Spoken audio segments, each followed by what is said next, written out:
Today's presentation is on pressure injuries and wound care.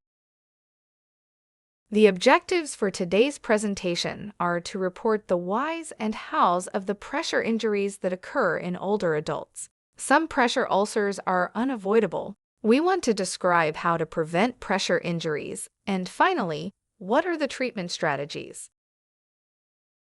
The topics that we're going to review are the definitions of pressure injuries and the risks. We want to look at the assessment process, how you best document it, the prevention of wounds, the principles of treatment, the infectious elements of pressure injuries, and finally we'll discuss when the moment is best for palliative care for chronic wounds. Pressure injuries are both impactful and very prevalent. It affects the quality of life of up to 3 million adults in the U.S. It also impacts length of stay in hospitals, hospitalization, as well as the 30-day readmission rate, which is increased in people with chronic wounds. A lot of skilled nursing transfers. There's a fairly high portion of people that progress to death. Christopher Reeve, the famous actor who played Superman, after his fall from a horseback ride, resulted in paraplegia. His death was due to sepsis from a pressure ulcer that he acquired, and remarkably, he was an individual who had millions of dollars for the best care possible. He still succumbed to the condition. Listed here are some of the risks that pressure injuries can pose. In 2024, the Purpose T risk assessment tool from the NWCSP recommendations for comprehensive pressure injury risk evaluation was introduced. Purpose T assesses factors like sensory perception and nutrition more holistically than traditional tools. It has a strong role in standardized pathways to prevent pressure injuries in frail older adults, with evidence from UK acute settings showing improved compliance. There's different types of chronic wounds. There are pressure injuries, but there are also arterial insufficiency wounds, venous insufficiency wounds, diabetic and neuropathic wounds, non-healing surgical wounds from malignancies and metastases, autoimmune and vasculitic wounds, and then wounds from trauma and burns. There's also the concept of Munchausen, or individuals that create injuries to their skin integument. A chronic wound is one that fails to progress through the healing process, which involves hemostasis. There's an inflammatory phase, a proliferation phase, remodeling, and importantly, contraction. With contraction, sometimes when we assess wounds, they appear to be getting smaller, and that would be true, but that is through the contraction process of fibrosis. There's this connection that you have to make between the fibrotic process and the actual wound healing. Sometimes the wound will start to contract, but it really has not healed, so there's a little bit of a separation in those processes. There's also the chronic wound that doesn't heal after 4 weeks. A pressure injury is some localized skin damage. It usually occurs over the bony prominences. The pressure in combination with shear effect will result in a pressure injury. You have to consider both elements in prevention. There's different stages of wounds. Stage 1 is the skin is intact, non-blanchable, and redness. For people of color, you need to look for changes in coloration, usually a darkening of an area. There may be pain, and it may either be warm or it may be cooler skin compared to other areas. We progress to stage 2, which is a partial thickness dermal loss. It typically has a shallow open ulcer with a red and pink wound bed with no exit or slough. You don't typically see bruising, and you may see a blister filled with either blood or clear serum. Recent trends as of 2024 emphasize tech like SEM/LDOIT to avoid missed detections in pigmented skin. Make sure to provide empathetic, inclusive care for all patients. These are examples of stage 1. You can see that non-blanchable discoloration on the left, and on the right you can see the skin breakdown, but still see parts of the dermis.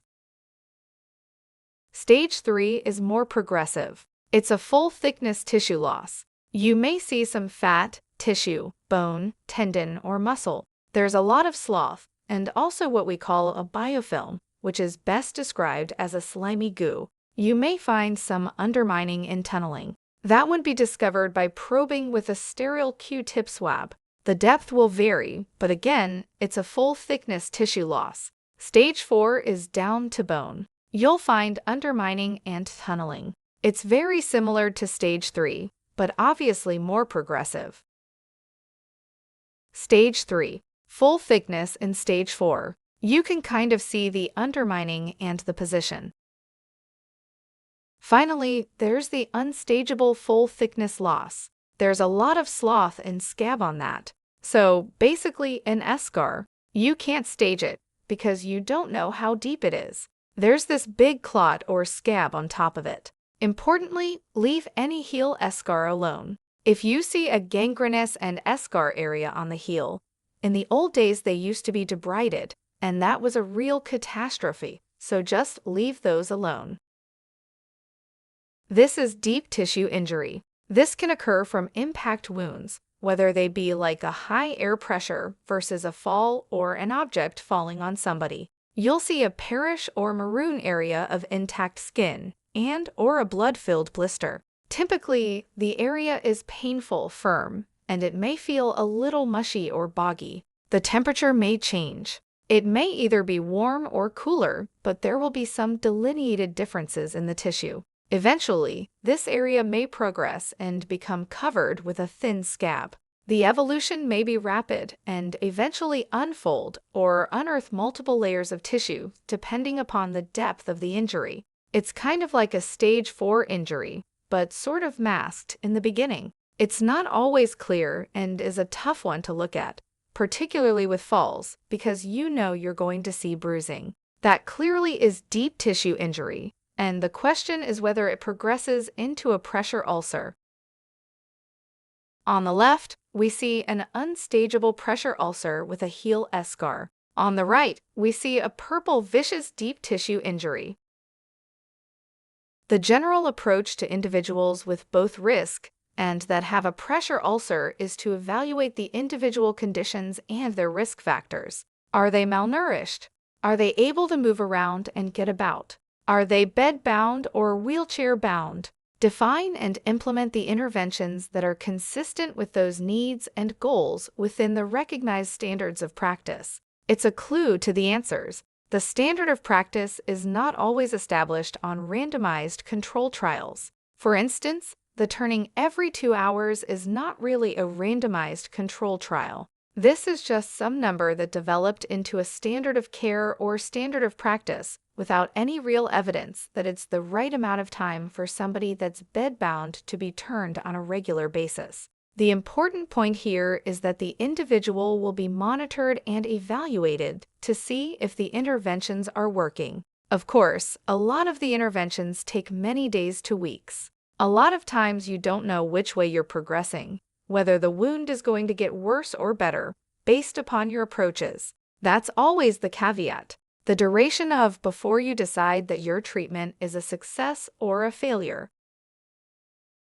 For wound documentation, you want to come up with the diagnosis or the staging. It's a pressure ulcer versus a venous ulcer versus an arterial ulcer. You want to stage it as we had just discussed. You also want to identify the location and the 3 dimensions or its length, width, and depth. Does it have any odor or drainage? Can you identify any tunneling by a sterile cotton tip probe?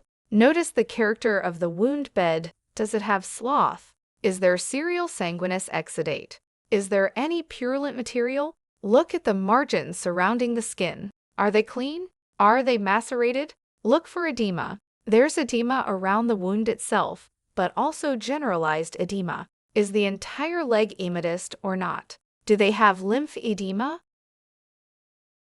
This is a risk assessment. It looks at all the different elements that you want for preventing the pressure ulcers. One of the factors is to try to control moisture. Sometimes, people need fly catheters or bowel diversions. For example, if they're going to be long-term bed-bound and you're not able to contain the moisture. Particularly in nursing home care, the reviewers or the state auditors come in and say the adult depends or the adult diaper was wet. Therefore, you weren't controlling moisture. The diaper is really doing its job.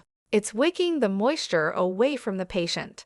If it was super saturated, then it's not doing its job anymore. There's a difference between an adult diaper that has wicking features of pulling moisture away from the body versus neglect, where somebody leaves an adult diaper on too long and it becomes super saturated.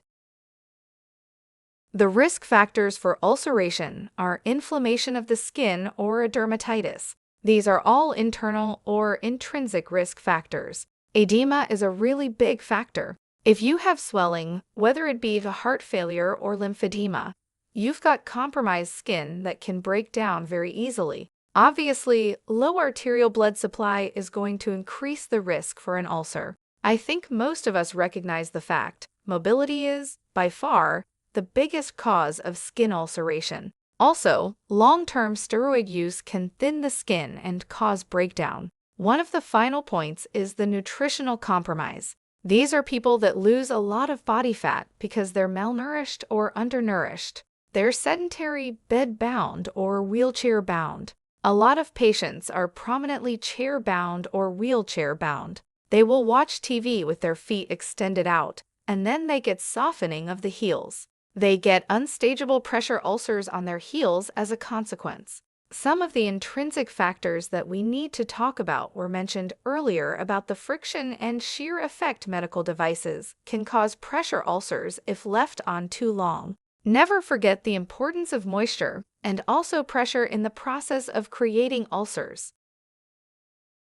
With moisture, this can come from sweat or urine. Diarrhea can come from fistulas or wound exudates. It does increase the susceptibility to pressure ulcers. One of the toughest things to deal with, particularly in the bed-bound patient, is cluster or cecal colitis. A lot of times these people are on multiple antibiotics and they become C-positive. They have frequent loose stools that gets into the wounds, and you can't do a diverting colostomy because they're infected. It's just a real tough nut to crack. Strategies to avoid moisture-associated ulcers is to create or to use moisture barrier creams. These are usually oil-based or polymers. Absorbable undergarments such as adult Depends patent care, whether that means frequent toileting, use of intermittent catheter, or a long-term catheter would be considerations that you want to avoid instrumentation, if at all possible, because you set the patient up for urinary tract infections. This is an example of ghostly emetous sacral moisture-associated skin damage. It's like it's paper. It's disintegrating. It's almost like it's been blanched. That's a moisture-associated wound. Avoid the moisture use, hydrophobic creams, absorbable garments, and the maintaining incontinence as best possible. Some of the prevention strategies for wound care or preventing wounds is to offload the pressure through pillows and foam wedges. You can use lifting devices and draw sheets rather than dragging the patient across the sheets to reposition them if they're bedbound. The standard is to reposition every 2 hours. From a medical legal point of view, everybody hones in on the every 2 hours. It's stating that there's neglect if they can't demonstrate that they've been turning the patient every 2 hours. There is no evidence that that exact time makes any difference. It's important within reason that there's an offloading process that occurs. Some people may have to do it even more frequently than 2 hours. Some research has indicated that a pressure ulcer can occur within minutes if the conditions are right. The specified time is very elusive, and the commitment has to help offload the pressures where they're contacting and causing the skin injury. The final point here is the float heel. Those are either fleece coverings for the heels or pillows under the calves if they're bedbound to keep the heels from touching the bed surface, or perhaps the wheelchair footings. Early detection technologies like pseudepidermal moisture, SEM scanners, thermography, LWIT, ultrasonography, and NIRS can help identify non-visible tissue changes. These non-invasive devices can serve as adjuncts to visual assessment, especially for dark skin tones to address equity. Device cost is challenging, but these present opportunities in reducing pressure injury severity. Now for today's polling question. What is the standard interval for turning and repositioning patients to prevent pressure injuries? A. Every 30 minutes. B. Every 1 hour. C. Every 2 hours. Or D. Every 4 hours. The correct answer is C. Every 2 hours. Medicare views that there's 3 different kinds of mattresses. Group 1 is the gel foam or water mattress. Group 2 is the alternating air pressure mattress or low air loss mattress. Most facilities and long-term care use in home care use the low air loss version. Group 3 are these huge Clinitron beds. They're air pressure with circulating silicone-coated beads, and you sink into it. That's another very expensive, not very evidence-based intervention for either the treatment or the prevention of wounds. The plan for treatment is to be holistic and patient-centered. You want to assess life expectancy and overall health status. Somebody that's terminally ill may have a different approach towards wound care. The person with end of life may have different expectations for treatment than for people that have evidence for functional recovery. We also want to address psychosocial needs. Sometimes people who are bedbound feel totally dependent and need psychosocial support for addressing those new feelings of dependency. We want to treat the underlying conditions. Somebody that has active heart failure, COPD, or other chronic conditions that are being exacerbated are going to cause problems with peripheral oxygenation. Smokers are terrible to deal with in terms of recovery because of their chronic hypoxia system-wide. Their skin is really difficult to reverse. Once the damage has occurred, it's important to understand the patient's motivation. Sometimes there's a depression that precludes cooperation and adherence. Sometimes people want to stay in a certain position. Well, you're going to get a wound ulcer if you lie that way too long. Well, that's my choice. If they're fully cognizant of what their choices are in those circumstances, you may end up requesting palliative care because the patient, what matters most to them, is that they stay in a comfortable position. If you can't manage that through pain medications or other modalities, such as offloading the areas, then maybe there is no ability to intervene successfully under that circumstance. Consider using telehealth for follow-ups in older adults for remote monitoring and continuity across settings. The other principles of treatment are offloading. If the wound itself has a necrotic tissue or debris that needs to be cleaned up, usually we call that debent. Sometimes that can occur through chemically, enzymatically, or through sharp debent. Generally, if you go through the surgical route, it requires some pain management. Prior to doing that, the coverage of the wound is important. The concept of airing a wound out is a wrong approach. A lot of times people leave the wound open to air. That's not the way wounds heal. Address the pain, not only if it's static pain, but pain with movement. Sometimes people that are not verbal, you have to look at their facial expression to see if they're grimacing. Finally, you want to always have a balance of advanced directives and palliative care to see if those end-of-life issues need to be addressed. There's different modalities for wound care. The most common is the ever-famous gauze, but there's others. There's hydrocolloid treatments. All of these are meant to create a sterile barrier. There's semi-permeable films. Typically, the films are used on skin tears. The hydrocolloids are used in stage 2s, 3s, and beyond for providing a moisture environment. Hydrogel foam alate. Seaweed-based alate is seaweed. These are the foam and alginate tend to be absorptive dressings. They help control exudate. That's their best use. If you've got a weepy wound, you want to use foam or alate as opposed to hydrogel, which is a cleaner, a drier wound with very limited SLR necrosis. There's a lot of possibilities here. You can use collagen, which generally comes as a powder or sheet. Its theory is that it deactivates some proteases that are part of the skin damage. These are used in typically exposed wounds with minimal necrosis. Silver dressings, Socedine, usually is used on burns. It has antimicrobial activity. It can be used either impregnated in gauze or just that thing on the surface. With debridement, there's different versions of enzymatic debridement, but these are enzymes that help get rid of slough. There's also people that will use chemical debridement through a very diluted solution of common bleach. There's iodine dressings too, that are part of this mixture limiting feature. There is iodine allergies or contact allergies. These are a variety of different modalities. Honey, believe it or not, is a type of treatment. You'll find these gauzes or gels that have honey in them. They help both from an anti-inflammatory point of view, and they're also antimicrobial. Topical antiseptics can also be debriding. Dakin solution, that dilute hypochlorite or bleach, you use that very briefly because it can be cytotoxic and really cause more damage to the wound bed than actual healing. Petroleum jelly and pregnated gauze, that is for a wound that is very sticky and it's painful to take off the wound.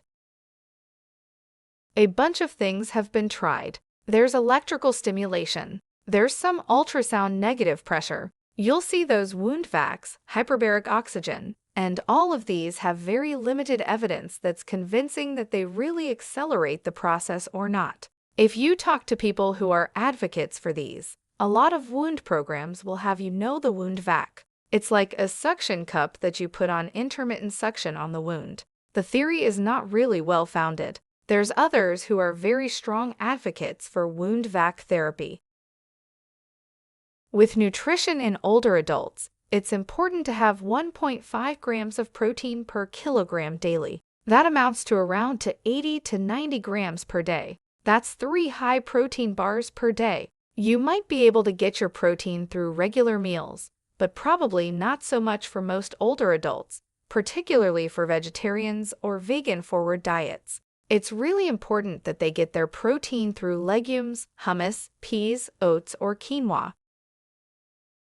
A lot of times, wounds become infected. If they need antibiotics, you may need some debridement. You may also need some other interventions, but you look for a fever or change in body temperature. Sometimes it actually can go down. If you have hypothermia or drop in temperature, that may be an indicator of sepsis. Secondary to a wound infection, you might find increased drainage. Warmth, pain, and edema are all the signs of infection. It does no good to swab the ulcer and send it off for microbiology or culture and sensitivity. You're just going to get all crazy skin flora. You might get some drug-resistant organisms, but if you have a pocket of pus or something that you've expressed from a tunnel within the wound, then those are fair game for swabbing and for analyzing for culture and sensitivity. Generally, topical antibiotics don't work and you need systemic antibiotics. It's important to keep the area clean from fecal matter and urine contact, which is irritating.